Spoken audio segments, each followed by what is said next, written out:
Number: aliens. Dispatched an SOS, but the Deathworlders' human fleet answered. Commander Velthas stared at the main screen in the command center. His 4 arms moved quickly across the control panel, but his movements showed his fear. Outside the orbital station, he could see the enemy ships getting closer. The Krell warships looked like massive steel predators, and there were too many of them to count. "How long until they break through our shields?" Velthas asked. His voice was steady, but inside, he felt terrified. "Less than 3 hours, Commander," his tactical officer replied. The young Valorian's blue skin had turned pale. "Maybe 2. If they focus all their weapons on one point." Velthas looked around the command center. His people were good at many things. They built beautiful cities. They created amazing art and music. They had lived in peace for thousands of years, but they were not warriors. Their ships were designed to explore and trade, not to fight. When the Krell Dominion came with their war fleet, the Valorian defense forces lasted only 2 days. Now 30 million civilians on the planet below were waiting to die.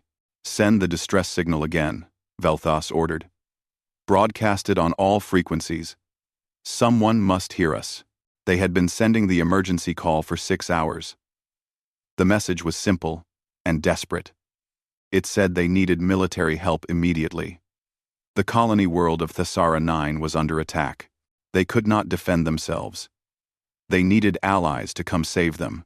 Velthas hoped the Quintari Confederacy would answer. They were old friends of the Valorian Empire. Or maybe the Melthon Republic would send ships. But so far, there had been only silence. The galaxy was a big place, and help might come too late. "Commander, we have a response," the communications officer shouted suddenly. Velthas felt a moment of hope. "Who is it? The Quintari?" "No, sir. It's humans." The command center became very quiet. Everyone knew about humans. They were the newest species to join the galactic community, and they had a scary reputation. Humans came from a planet called Earth, a world so dangerous that the Galactic Council had marked it as forbidden before first contact. The stories said Earth had extreme gravity, violent weather, and animals that hunted other animals for food. Humans had evolved as predators on a death world. "Put them on screen," Velthas said quietly. The screen changed to show the interior of a human ship. A man in a dark blue uniform appeared. He had short black hair and calm brown eyes that seemed to see everything. His face was serious but not unkind. "This is Captain Quan De Ho of the Human Defense Coalition ship Indomitable," the man said. His voice was deep and steady. "We received your distress call. We are 3 hours away, at maximum speed. We can help you." Velthas felt relief and fear at the same time. "Captain Quan, we are grateful for any assistance. But you should know, the Krell Dominion has 40 warships. How many ships are in your fleet?" "Well, 12, Quan replied simply. 12? Velthas felt his hope dying. "Captain, I appreciate your bravery, but 12 ships cannot fight 40. You will be destroyed." Quan's expression did not change. "Commander, before you make a decision, I must send you our species information file. The Human Defense Coalition requires us to share this with all new contacts. Please review it and then tell us if you still want our help." The file arrived a moment later. Velthas opened it and began to read. With each line, his fear grew stronger. Humans were classified as Class 1-2 Deathworlders. Earth had gravity 50% stronger than most inhabited worlds. The planet had extreme temperature changes, violent storms, and deadly radiation from its sun. Humans had evolved as persistence hunters, chasing prey until it collapsed from exhaustion. They were omnivores with forward-facing eyes like predators. Their bodies could survive massive damage that would kill most species instantly. The file included combat records. Humans had been fighting wars with each other for 10,000 years. They knew tactics and strategies that most peaceful species had never imagined. They used something called psychological warfare to break enemy morale. They could tolerate pain levels that would make other species go into shock. They had a concept called acceptable casualties, which meant they would keep fighting even when losing soldiers. There were videos attached to the file. Velthus watched one showing human soldiers training. They ran for hours without stopping. They carried heavy weapons through terrain that looked impossible to cross. They practiced fighting in conditions that would kill Valorians in minutes. One video showed a human female who had been injured in combat. Her arm was broken, but she kept fighting until the mission was complete. Then she calmly walked to the medical center for treatment. Velthus felt sick. These were not peaceful explorers. These were apex predators who had conquered their entire planet and then reached for the stars. "Sir, the Krell ships are firing on the northern shield generator," his tactical officer reported. "We have 90 minutes left." Velthus looked at Captain Quan's face on the screen. The human was waiting patiently for an answer. Behind Quan, Velthus could see other crew members working at their stations. They looked focused and professional. These were people who knew how to fight. But they were also people who had answered a distress call from strangers. "Captain Quan," Velthus said slowly, "why would you risk your lives for people you have never met?" Quan was quiet for a moment. Then he said something that Velthus would remember for the rest of his life. "Because someone is dying, and we are close enough to help. That is enough reason." The simple answer was more frightening than all the combat records. Humans would fly into a battle they might not survive, just because someone called for help. They were either the bravest species in the galaxy or the most insane. Velthus made his decision. He had no other choice. Without help, everyone on Thesara 9 would die in the next 2 hours. With human help, they might have a chance. Even if that chance came from Deathworlders. "Captain Quan, the Valorian Empire accepts your assistance. Please hurry." Quan nodded. "We will be there in 3 hours. Hold your position. Protect your people. We are coming." The screen went dark. Velthus sat back in his chair and looked at his crew. "Prepare for human arrival," he ordered. "And pray to whatever gods still listen, that we have not just invited something worse than the Krell." But in his heart, Velthus felt a small spark of hope. And maybe, just maybe, the predators from Earth would prove that monsters could also be heroes. Outside the station, the Krell ships moved closer, unaware that they were about to meet something they had never encountered before. They were about to learn why you should never corner prey when help is on the way, especially when that help comes from a death world called Earth. Number, aliens. Dispatched an SOS. But the Deathworlders' human fleet answered instead. The human fleet arrived exactly 3 hours later, just as Captain Quan had promised. Commander Velthus watched on his screens as 12 ships dropped out of faster-than-light travel in perfect formation. The sight made his tactical officer gasp in surprise. "That formation," the officer whispered. "It is perfect." All 12 ships arrived at the exact same moment, in exact positions. Our best pilots could never do that. Velthus understood what that meant. These humans had incredible coordination and skill. But what scared him more was how their ships looked. Most ships in the galaxy were smooth and curved, designed to move fast and avoid damage. Human ships were different. They had sharp angles and heavy armor plates. They bristled with weapons that seemed too numerous to count. These ships were built expecting to be shot at. They were built to fight and survive. "The human flagship is requesting permission to dock," the communications officer said. "Captain Quan wants to meet with you in person." Velthus felt nervous but nodded. "Grant permission. Prepare the main docking bay." 20 minutes later, Velthus waited in the docking bay with his senior staff. They heard the human shuttle before they saw it. The engines made a deeper, more powerful sound than Valorian ships. When the shuttle landed, Vel'Thas noticed it was built like a tank with wings. The shuttle door opened, and the humans stepped out. Vel'Thas had seen pictures of humans, but seeing them in person was different. Captain Quan was shorter than most Valorians, but he moved with confidence and grace. His steps were precise and controlled despite the lower gravity of the station. Behind him came 4 other humans. They all wore dark blue uniforms with various insignia. What struck Vel'Thas most were their eyes. Human eyes faced forward like predators, not to the sides like prey species. When Captain Quan looked at him, Vel'Thas felt like he was being measured and evaluated in seconds. "Commander Vel'Thas," Quan said, extending his hand in the human greeting gesture. "Thank you for trusting us with this mission." Vel'Thas carefully took the human's hand. Quan's grip was firm but not crushing. The human's skin was warm, warmer than Valorian skin. Vel'Thas could feel strength in that hand, strength that was being carefully controlled. "This is Commander Yuna Nari, my second in command," Quan said, indicating a human female with sharp eyes and a serious expression. "Tabora, our tactical analyst, and Wu Mina, our chief engineer." Each human nodded as they were introduced. Vel'Thas tried not to stare, but he could not help noticing how they stood. Even relaxed, they looked ready to move instantly, like predators waiting to strike. "Please, follow me to the command center," Vel'Thas said. "We have little time."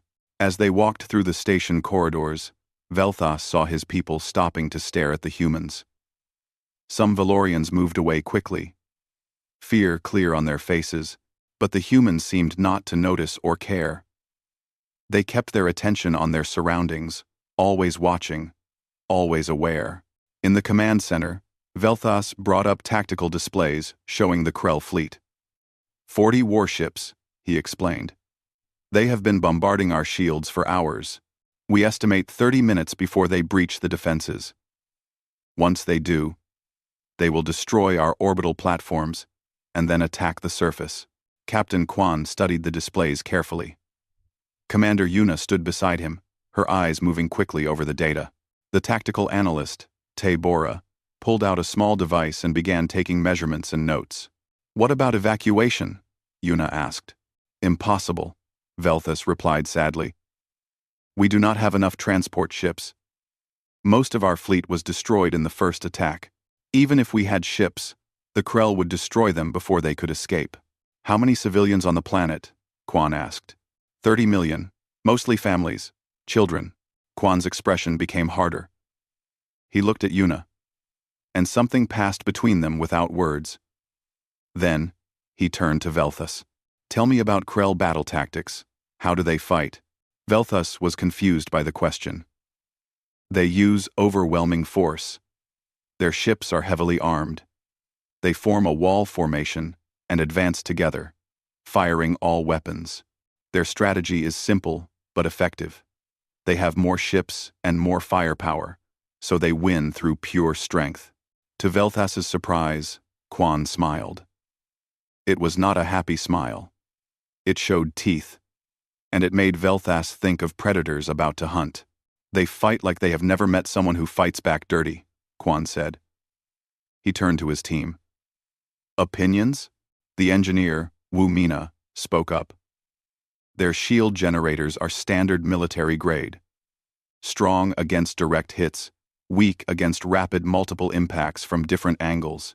We can exploit that," Lieutenant Jae Hyun added. "Their communications use standard encryption. We can jam it or, better, feed false information." Tabora pulled up data on her device. "Krell psychology values honor in direct combat. They see tactical retreats and ambushes as cowardice. We can use that against them." "Well, Tabora, Krell psychology. We can use that against them."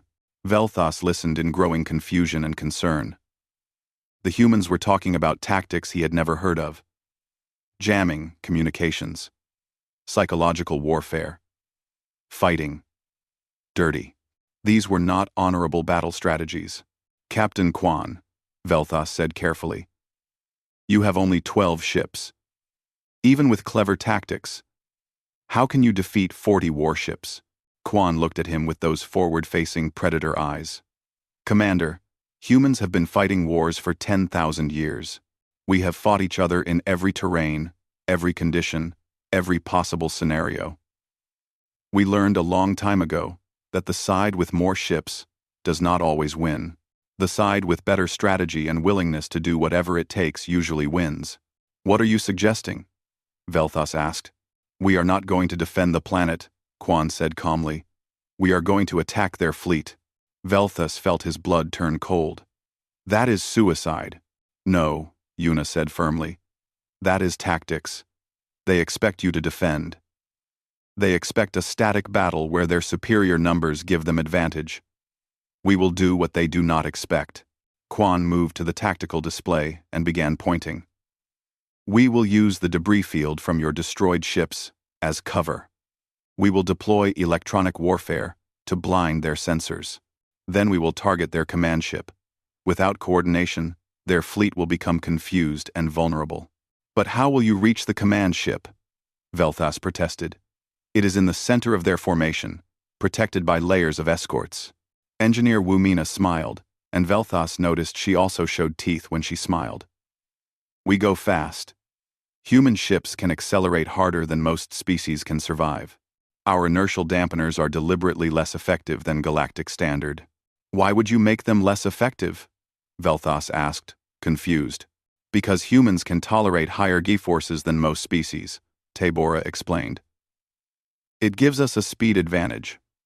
What would kill you just makes us uncomfortable. Velthas realized something terrifying. The humans were not just better at fighting. They were willing to hurt themselves to win. They pushed their bodies to limits that would kill other species, and they did it casually. There is one more thing, Quan said. He looked directly at Velthas. Commander, we need to know.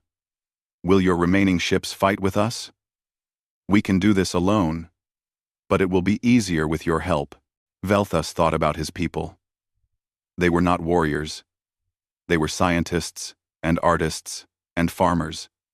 But they were also desperate. And these humans had come to help them. My ships will fight, Velthas said. Tell us what to do. Quan nodded with respect. Your ships have better sensors than ours. You will track the Krell movements and feed us real-time data. Stay back from direct combat, but be our eyes. Can you do that? Yes, Velthas said. It was a role his people could handle. Good, Quan said. We move in 15 minutes. Commander Yuna will coordinate with your tactical staff. Lieutenant Jae-hyun will link our communications. Get your people ready. The humans turned to leave. Velthas called out. Captain Quan, you said you have done riskier things. When? Quan paused and looked back. Before breakfast, he said simply, then walked away. Velthas watched them go. These Deathworlders were either going to save his people or get everyone killed, but as he watched them move with predatory confidence through his station, he began to believe that maybe, just maybe, the galaxy's most dangerous species might also be its most heroic. Outside, the Krell fleet continued their advance, unaware that they were about to learn an important lesson. Never underestimate predators from Earth. Number aliens. Dispatched an SOS. But the Deathworlders' human fleet answered. Instead, Warlord Kreshtar sat on his command throne and watched the pathetic defense forces arrange themselves around the planet. The Valorians had somehow found allies, but it did not matter. 12 small ships against his armada of 40? This would be over quickly. The new ships are human, his intelligence officer reported. Records show they are a new species, Deathworlders, but inexperienced in major fleet combat. Kreshtar grunted. He had heard stories about humans, but stories did not win battles.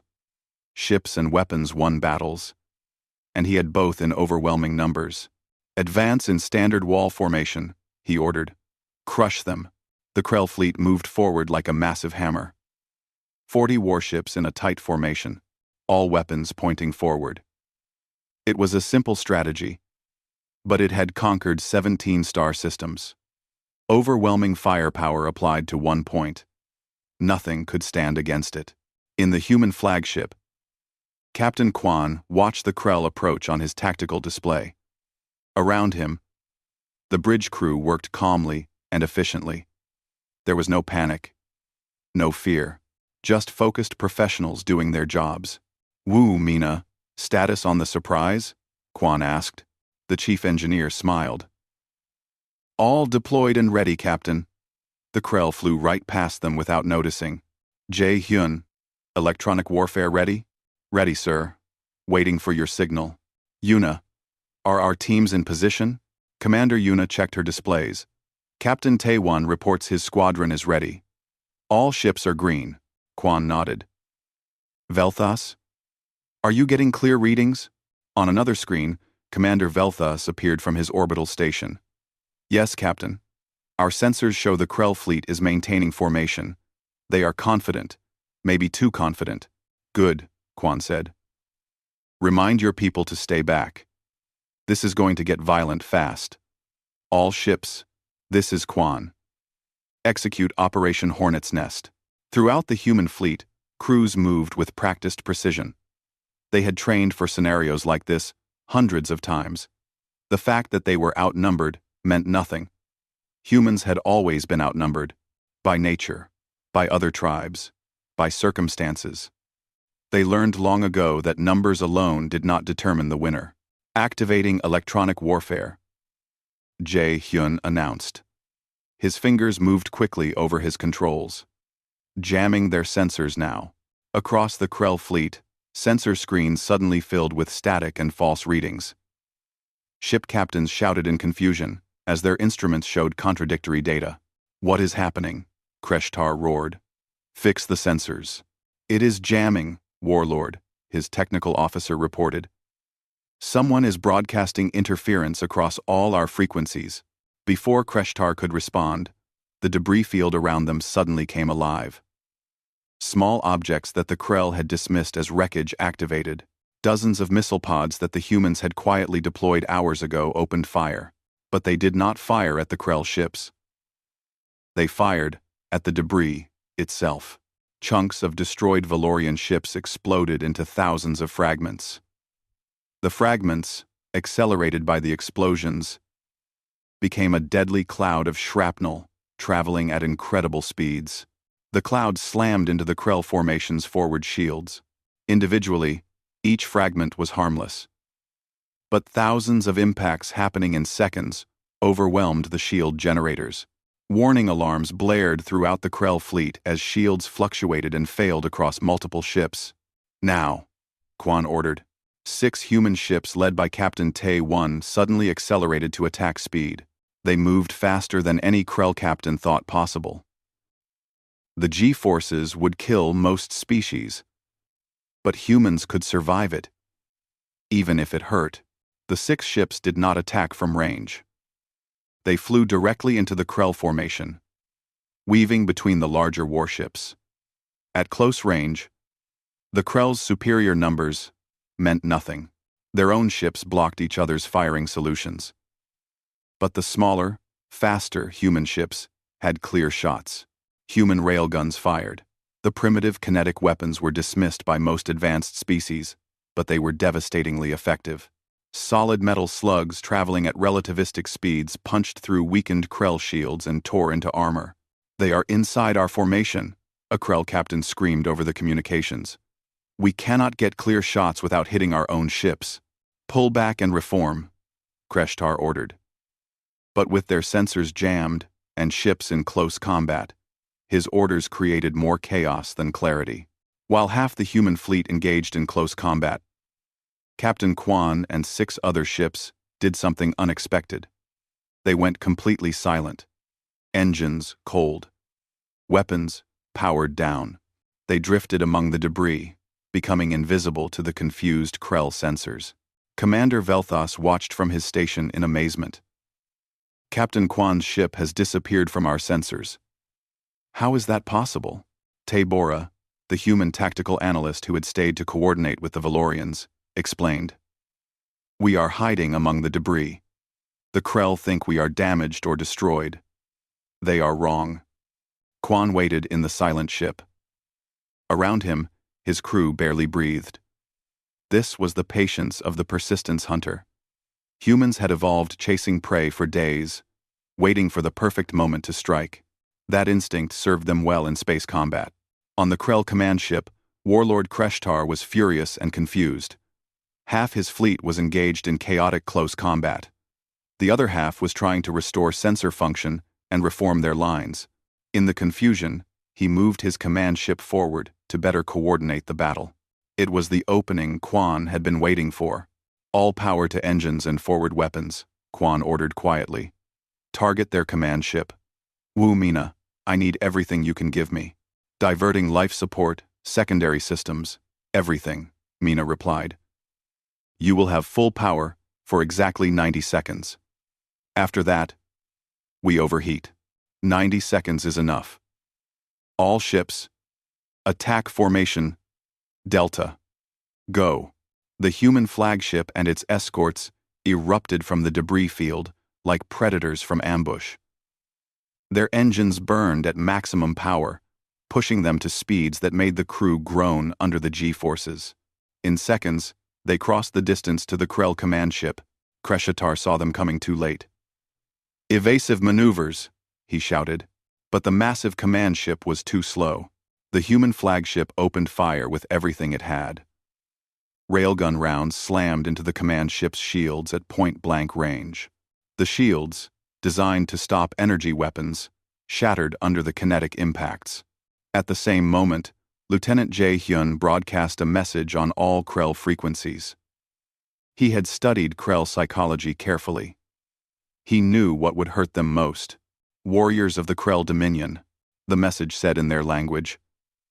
Your warlord hides behind his fleet while we face you directly. He sends you to die while he stays safe. Does the Dominion follow cowards? Where is Krell honor? The message was a psychological attack, designed to create chaos and doubt. It worked. Krell culture valued personal bravery and direct combat. 3 Krell captains, enraged by the insult to their honor, broke formation.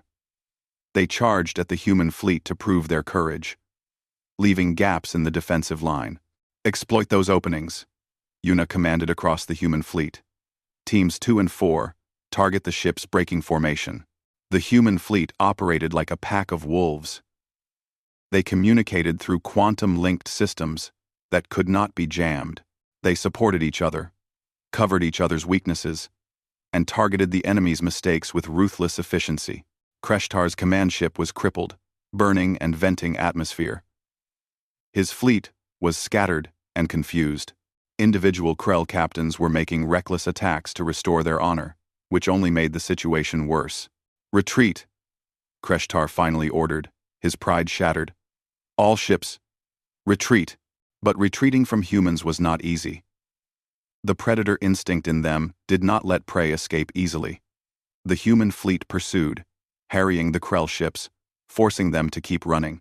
After 4 hours of running combat, the Krell fleet finally escaped into faster-than-light travel.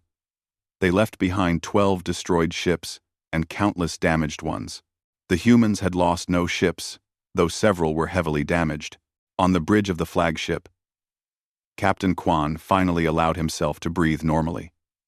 Around him, his crew was exhausted, but triumphant. Damage report, Quan ordered.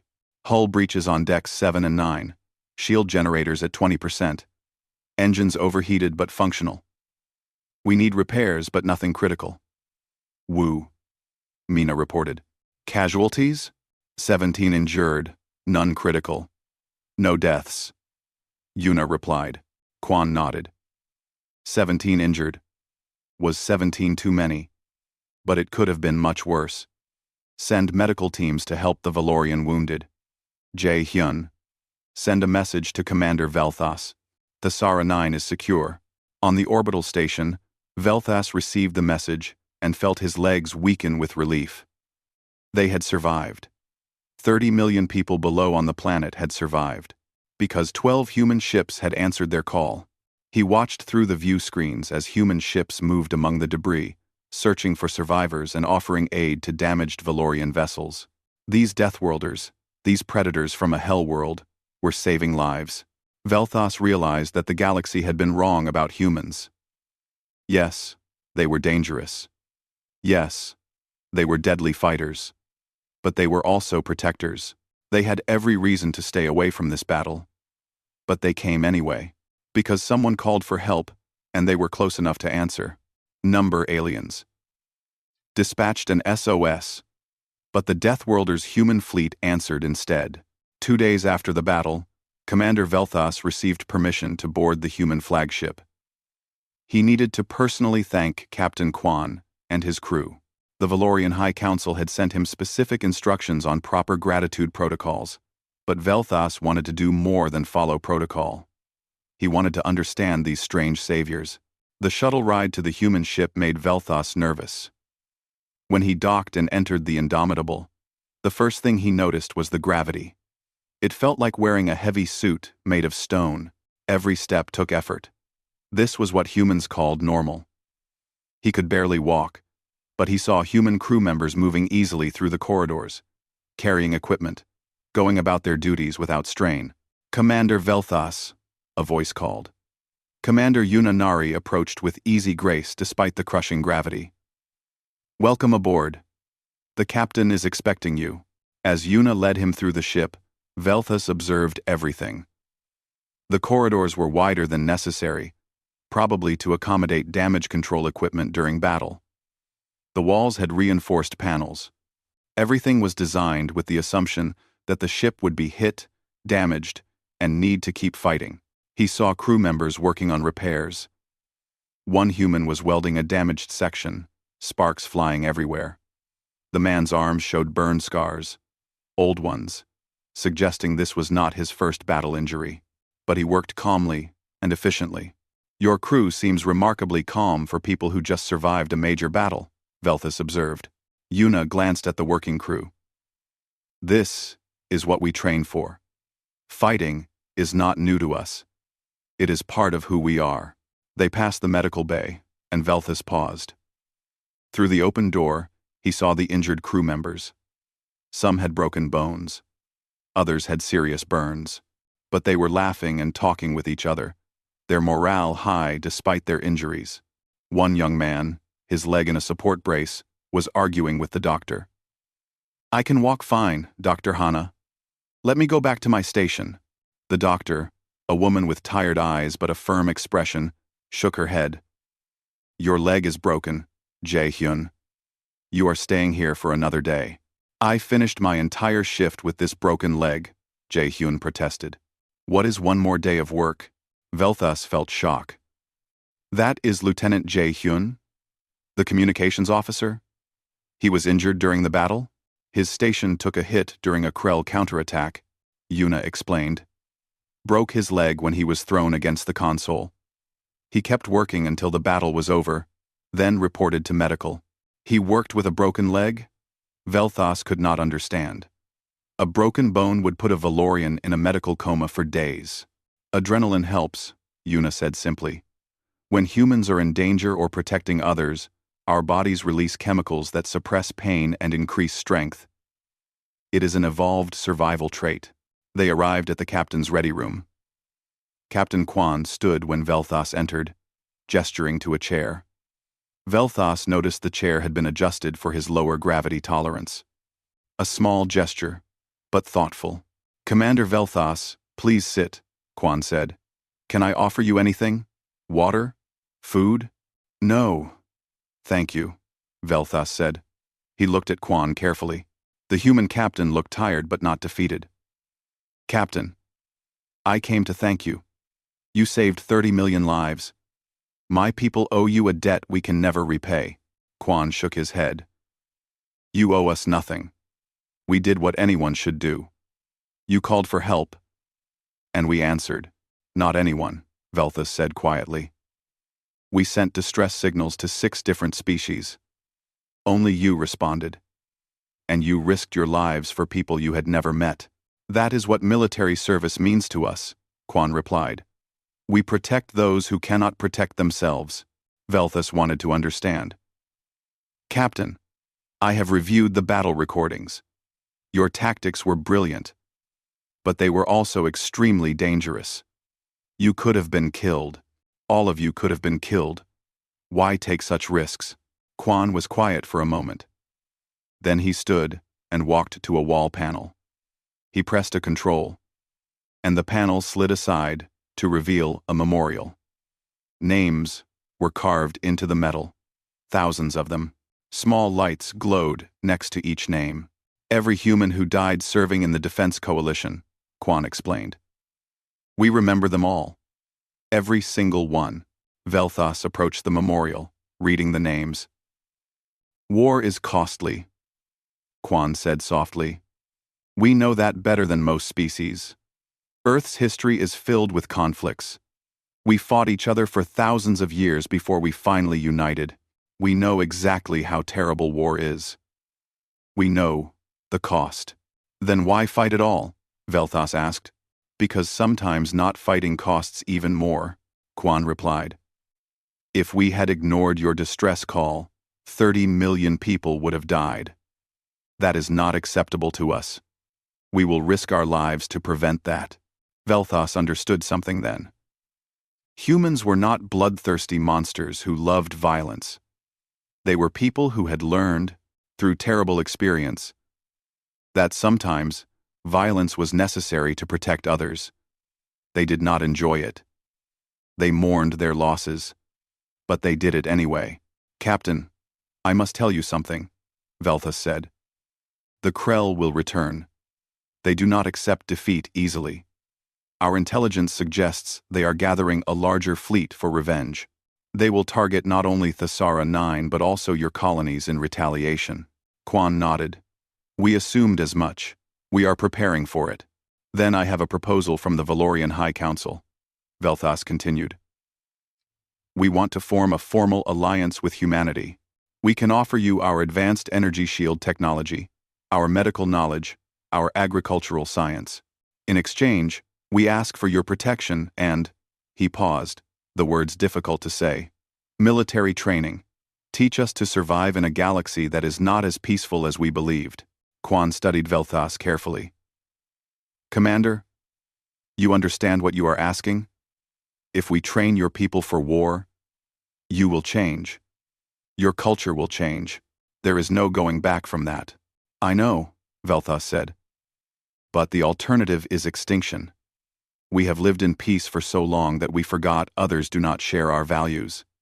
The Krell taught us that lesson. With blood, we must adapt or die. Military training is not just about weapons and tactics, Quan warned.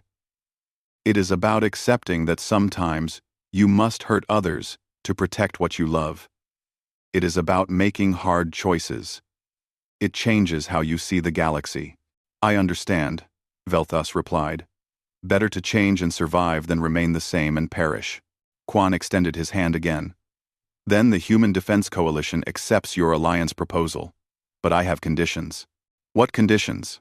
We will teach you to fight. But we will also teach you when not to fight, Quan said seriously. War should always be the last option, never the first. We will teach you tactics and strategy, but also diplomacy and peacemaking.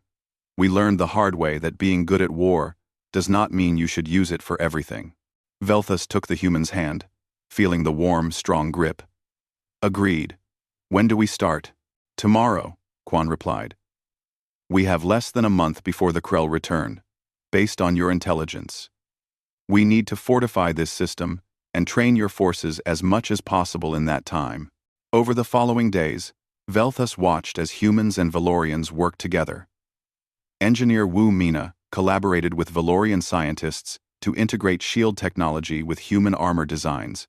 The result was defensive systems stronger than either species could create alone. Intelligence Officer Hana Un taught Valorian analysts how to identify threats and predict enemy movements. She was patient and thorough, never making them feel foolish for their inexperience. Captain Tae-1 ran combat drills with Valorian security forces. He did not try to make them fight like humans. Instead, he taught them to use their natural advantages. Valorians had superior sensors and nimble ships. But what impressed Velthas most was how the humans treated ordinary Valorians. He saw human engineers helping repair damaged homes on the planet's surface. He saw human medics treating Valorian children injured in the attack, staying up all night to care for them. He saw human soldiers playing simple games with Valorian younglings, making them laugh and forget their fears. These Deathworlders were not monsters. They were protectors. They were heroes who happened to come from a world that tried to kill them every day. One evening, Velthas found Captain Quan standing alone on an observation deck, looking at the stars. "Captain, may I join you?" "Of course," Quan replied. They stood in silence for a moment. Then Velthas spoke. "When I first learned humans were coming, I was terrified. Everything about you is designed to be frightening. Your strength, your tolerance for pain, your predatory nature. I thought we were inviting monsters. And now?" Quan asked. "Now I understand that monsters and heroes are sometimes the same people," Velthas said. "You are dangerous, yes. But you choose to use that danger to protect others. That is what makes you heroes." Quan smiled. A genuine warm smile this time. "We are just people, Commander. People who grew up on a hard world and decided that nobody else should face darkness alone." Outside the window, stars glittered peacefully, but both leaders knew the peace was temporary. The storm was coming. The Krell would return with greater numbers and greater fury. But this time, the Valorians would not face them alone. They would have allies who knew how to fight, who knew how to survive, who came from a death world and became its masters. The Deathworlders of Earth were preparing for war. And the galaxy was about to learn that there was nothing more dangerous than humans protecting something they cared about. Aliens dispatched an SOS, but the Deathworlders' human fleet answered instead. The warning came exactly 26 days after the first battle. Long-range sensors detected a massive fleet entering the system. 80 Krell warships, twice the size of the original attack force, led by a new commander known throughout the galaxy as Vectar the Relentless. Captain Quan stood in the command center on Thesara 9, surrounded by both human and Valorian officers.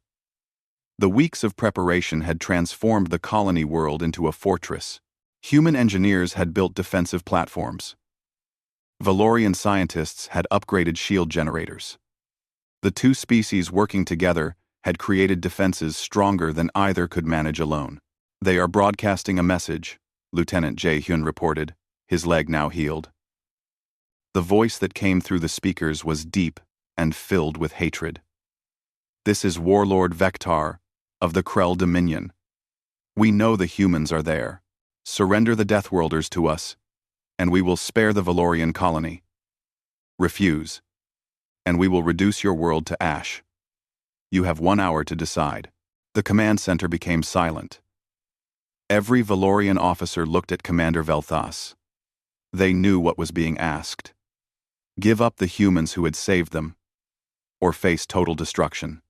Before Velthas could speak, his communication panel lit up with an incoming message from the Valorian High Council on their home world. The council members appeared on screen, their faces showing fear and panic. "Commander Velthas, you must surrender the humans immediately," the senior counselor said urgently. "We cannot fight 80 warships. The humans brought this war to our doorstep. We must protect our own people first." Velthas looked at the council members. These were people he had served his entire life.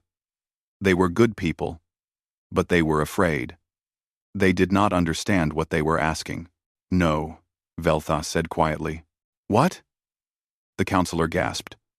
"Commander, this is not a suggestion. This is a direct order from the High Council. Surrender the humans." "No," Velthas repeated, louder this time. "We called for help, and the humans answered. They risked their lives for strangers. They bled for our people. They taught us how to stand when we only knew how to run. I will not betray them. I will not betray what they represent." Around the command center, Valorian officers stood straighter. They had been training with humans for weeks. They had learned from them. They had become friends with them. Captain Tae Wan had taught their pilots. Engineer Wu Mina had worked beside their technicians. Dr. Hana Leah had saved their wounded. One young Valorian officer spoke up. "The commander is right. We stand with the humans." Another voice joined.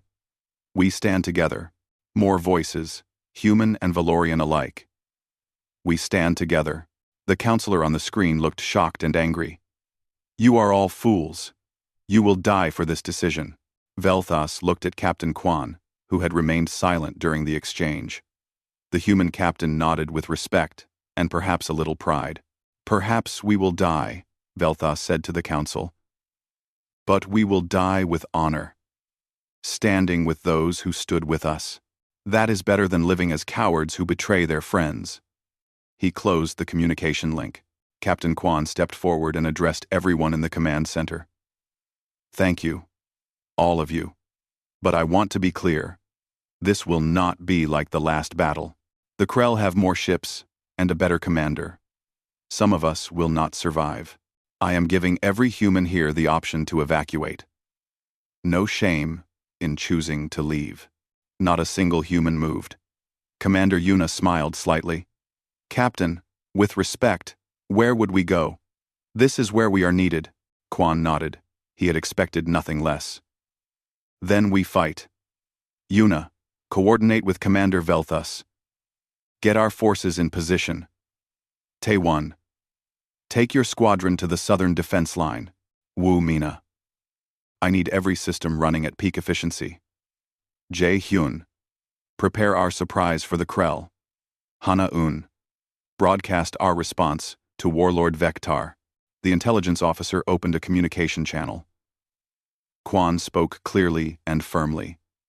"Warlord Vektar, this is Captain Kwan Dae-ho of the Human Defense Coalition. Your offer is rejected.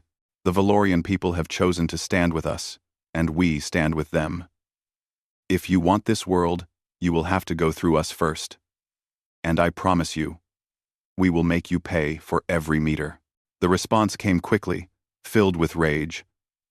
"Then you will all die together. I am Vektar the Relentless. I have crushed 20 rebellions.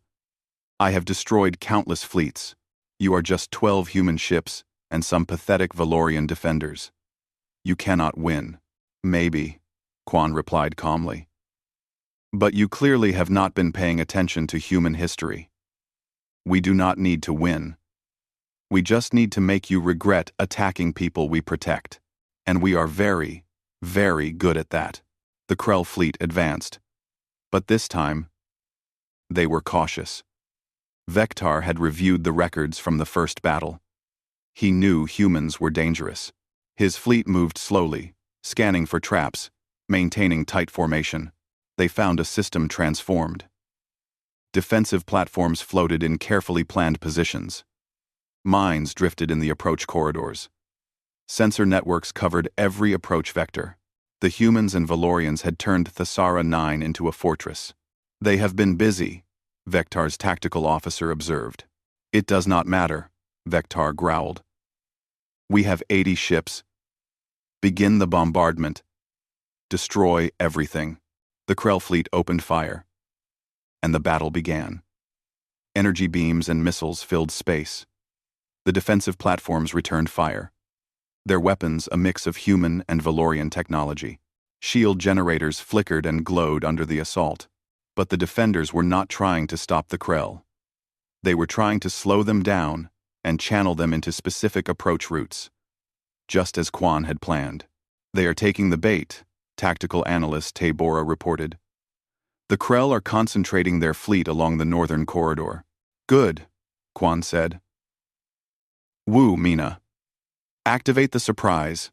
For weeks, humans and Valorians had been working in secret. They had installed new weapons in the asteroid field near the northern corridor. Not energy weapons or missiles. Something simpler and more effective. Electromagnetic rail systems built into the asteroids themselves, hidden from sensors. The rail systems fired. Dozens of asteroids, accelerated to impossible speeds, slammed into the Krell fleet's flank. The impacts were devastating. Shields, designed to stop energy weapons, could not handle the kinetic force. 3 Krell ships were destroyed instantly. 5 more were heavily damaged. All ships, attack pattern Gamma, Quan ordered. The human fleet struck from multiple directions, using the confusion to their advantage. But this time, the Valorian ships did not hang back. Weeks of training had given them confidence. They coordinated with the humans, using their superior sensors to identify targets, allowing human weapons to strike with precision. Captain Tae-1 led his squadron in a daring maneuver, drawing Krell fire away from damaged human ships. The Valorian pilots he had trained flew alongside him, matching his tactics. They were not as aggressive as humans, but they were learning. The battle raged for hours. The command center shook from impacts. Damage reports flooded in. People were wounded. Systems failed. But nobody broke. Humans and Valorians fought side by side, protecting each other, supporting each other. Commander Yuna's ship took heavy damage, protecting a Valorian medical transport. As her ship burned and lost power, 3 Valorian fighters positioned themselves around her, their shields extended to protect her crew until rescue ships arrived. Engineer Wu Mina worked frantically to keep the defensive platforms operational. When one platform lost power, 2 Valorian engineers voluntarily went outside in protective suits to make repairs under fire. They succeeded, saving the platform and the lives of everyone, depending on its protection. The battle turned when Lieutenant Jae-hyun executed the same psychological warfare that had worked before. He broadcast messages across the Krell fleet, but this time with a difference. He showed footage of Krell ships retreating from the first battle. He showed Warlord Kreshtar's flagship burning and running away. "Warriors of the Krell," the message said. "Your previous warlord fled like a coward. Will Vektar also run? Or will he prove the Krell still have honor?" It was a calculated risk. The message could make the Krell fight harder or create chaos. For several tense minutes, nothing changed. Then, 3 Krell captains broke formation, attacking recklessly to prove their courage. Just like before. "They never learn," Tabora muttered, marking the ships for targeting. But Vektar was smarter than Kreshtar. He saw what the humans were doing. "All ships, ignore the broadcasts. Maintain formation. Do not let them divide us." Some Krell captains listened, but some did not. The fleet's cohesion weakened. Not much, but enough. Enough for Captain Quan to see an opening. "All remaining ships, full offensive. Everything we have. Now." The combined human-Valorian fleet threw everything at the Krell. It was desperate and dangerous. But it was also coordinated and fierce. They fought with the strength of allies, who trusted each other completely. Warlord Vektar watched his fleet struggle. He had expected an easy victory. Instead, he faced an enemy that refused to break. Worse, he faced an enemy that included both human ferocity and Valorian intelligence working together. After 6 brutal hours, Vektar made his decision. "Retreat. We withdraw." The Krell fleet began pulling back. They had lost 18 ships. The defenders had lost fewer, but their casualties were significant. 3 human ships destroyed. 7 Valorian ships heavily damaged. Hundreds of wounded on both sides. But they had held. They had won. In the command center, exhausted officers from both species looked at each other. Then someone started clapping. Others joined. Soon, everyone was celebrating, human and Valorian together. Captain Quan found Commander Velthas among the celebrating crowd. Both looked exhausted and wounded, but alive. "We did it," Velthas said in wonder. "We actually did it." "You did it," Quan corrected. "Your people fought when they could have run. They chose courage over fear. I am proud to call you allies." 3 weeks later, Captain Quan prepared to leave Thessara 9. His ship had been repaired, and upgraded with Valorian technology. The shields now shimmered with energy patterns that combined both species' science. Commander Velthas came to say goodbye. "Where will you go?" "Home first," Quan replied. "Then wherever we are needed next." "Captain, our intelligence reports are receiving messages from other species. Small civilizations that heard about the battle. They are asking." Velthas paused. "They are asking for what we received. Protection, partnership, alliance with the Deathworlders." Quan was quiet for a moment. "We never wanted to be the galaxy's protectors. We just wanted to explore and make friends." "But you are protectors," Velthas said. "Because you come from a world that taught you to survive, to fight, to never give up. The galaxy needs people like you. We all do." Quan looked out at the stars. His crew was ready. Other species were calling for help. The choice was simple.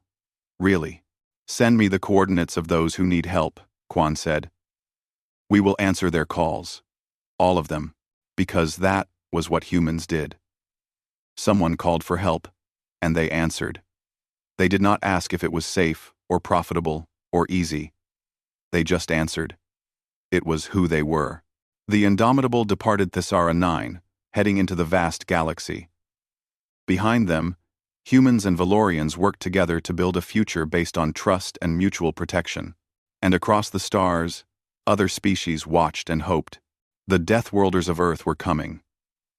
Not as conquerors, as protectors, as allies, as friends willing to stand in the darkness so others could live in the light.